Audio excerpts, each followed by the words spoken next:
People are focusing on the wrong thing, usually in conversations, because they want a specific thing. Sometimes, and this might go against the beliefs of everybody, including me, but I believe in opposing forces. I believe that there's a place for two things that seem opposing. For example, this is an example, one of the best ways to achieve what you want is to focus on what you want. If you don't focus on what you want, you're not going to go in that direction.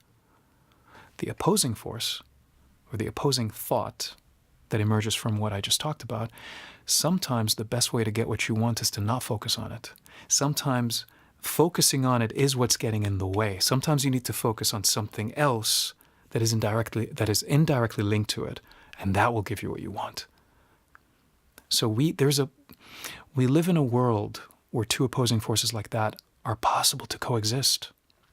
But we constantly live in a place where we just choose. We have the mentality of just deciding on which one to have and have that the way the mindset for the rest of our lives. But that's not what we need. We need to be flexible enough to have two opposing forces, that we can use two opposing facts and thoughts and ideas, that they can coexist. And we can use them whenever we want to. Depends on the context. They both work.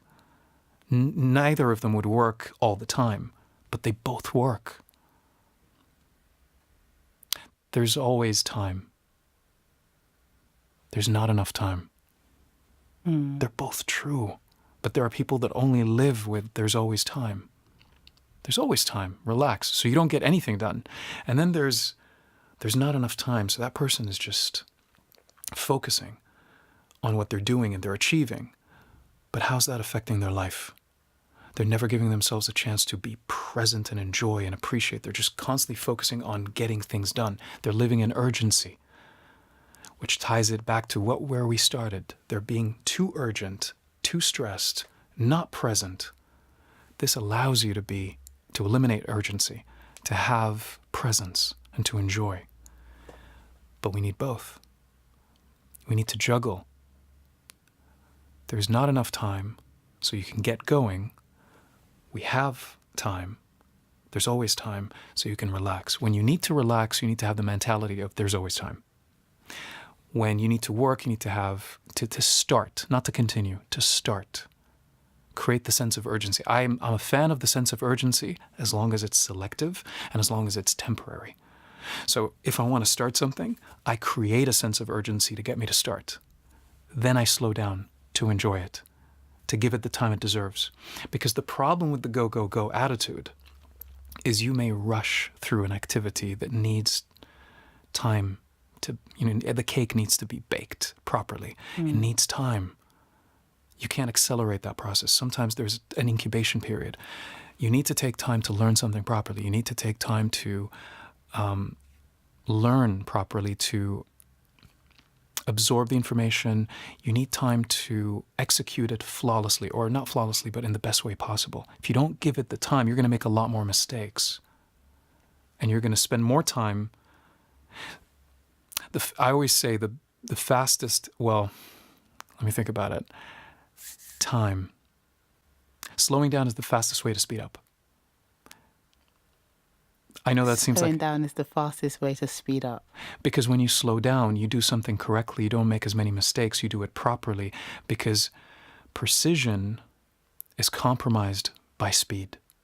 When you slow down, you accelerate precision. When you slow down, you become more precise in anything you do. That's another benefit of slowing down. You become precise. So it's funny because when you're rushed and then you think to yourself, okay, hold on, let me just slow down. Let me just take a breather, and then you start again and you have more time to focus on what you're doing. We always do that. When things aren't going well, we always just, let me just slow down. Or slow down, you're moving too fast. We always do that. It's like a reset. Yeah. You're resetting by slowing down, or you're resetting by just standing still, pausing for a moment, allowing whatever this thing is, this hypnotic suggestion, this conditioning that my city and the people within it are going through. I just break out of it for a moment, break out of that spell and just stop for a moment. And now I'm in control again. I'm not driven or conditioned, now I'm actually in charge. And it's very important to feel in control, to feel safe, but this is the right way to do it. Being present is the right way to do it. Dominating others, abusing others, that's not the way. That's a false sensation of safety. You're not going to feel safe, but bullies are not born. Bullies are made. And it's a sign of insecurity. When you see somebody trying to dominate other people, that is a highly insecure person. You need to understand that. That person, bullies have been bullied. A dog that bites is a dog that has been bitten. That helps you. It doesn't necessarily justify why they're doing it, but it helps you empathize in a way that doesn't give them an excuse, but in a way that prevents you from being a victim, from being intimidated by them.